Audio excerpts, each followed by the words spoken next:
So, రీసెంట్‌గా ఏందంటే ఒక పర్సన్ మామూలుగా జూనియర్ అసిస్టెంట్ జాబ్స్ ఉంటాయి సుప్రీం కోర్ట్‌లో. సో, సుప్రీం కోర్ట్‌లో ఆయన అన్నీ అంటే క్లియర్ చేసుకున్నాడు. జాబ్ వచ్చింది. ఇంటర్వ్యూ వరకు పోయింది. ఈవెన్ పోస్ట్ అయ్యి కూడా అంటే పోస్ట్ కూడా అయింది. సో, పోస్ట్ అయిన టైంలో ఏమైందంటే వాళ్ళ ఆవిడ కావాలని అతని మీద ఎళ్లి 498 కేసు వేసింది. 498 అంటే తెలుసు కదా మీ అందరికీ. డొమెస్టిక్ వయలెన్స్ కేసు ఏసింది. సో, అది కోర్ట్‌లో కేసు నడిచింది. ఆయన మించి ఆ కేసు కొట్టేశారు గూడా. ఎందుకు కొట్టేసినారు అంటే అక్కడ ప్రాపర్‌గా ఎవిడెన్స్ లేనందుకు. సో, ఆ కేసులో ఏంటంటే అది క్రిమినల్ కేస్. 498 అంటే criminal case. So, criminal case నుండి ఆయన మీద ఏం కేస్ లేదు, ఎట్లాంటి ఎవిడెన్స్ లేదని చెప్పేసి ఆ కేస్ కొట్టేయబడం జరిగింది.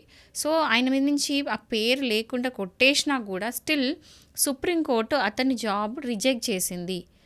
అంటే ఇప్పుడు ఆయనేం తప్పేం చేయలేదు గదా! అయినా గూడా సుప్రీంకోర్ట్ ఆయన జాబ్ అనేది రిజెక్ట్ చేసింది. ఈయనెళ్లి ఢిల్లీ హైకోర్ట్‌లో దీనికోసం కేసేసుకుంటే, ఈవెన్ ఢిల్లీ హైకోర్ట్ కూడా దాన్ని అప్పీల్ చేసింది. ఏంటంటే ఆల్రెడీ అంటే ఒక క్రిమినల్ కేస్ ఫైల్ అయినా కూడా అంటే జాబ్ పెట్టడం, పెట్టకపోవడం సుప్రీంకోర్ట్ ఇష్టము. సో, దీని బేసిస్ మీద రిజెక్ట్ చేయడం తప్పు లేదని చెప్పి ఢిల్లీ హైకోర్ట్ తీర్పు అనేది ఇచ్చింది. సో, ఇప్పుడు అనిపియట్లేదా మీకు 498 వల్ల ఎంత డ్యామేజ్ అయితుంది? అంటే ఇప్పుడు ప్రాపర్‌గా నిజంగా జెన్యూన్‌గా కేస్ ఉంటే టెన్షన్ లేదు.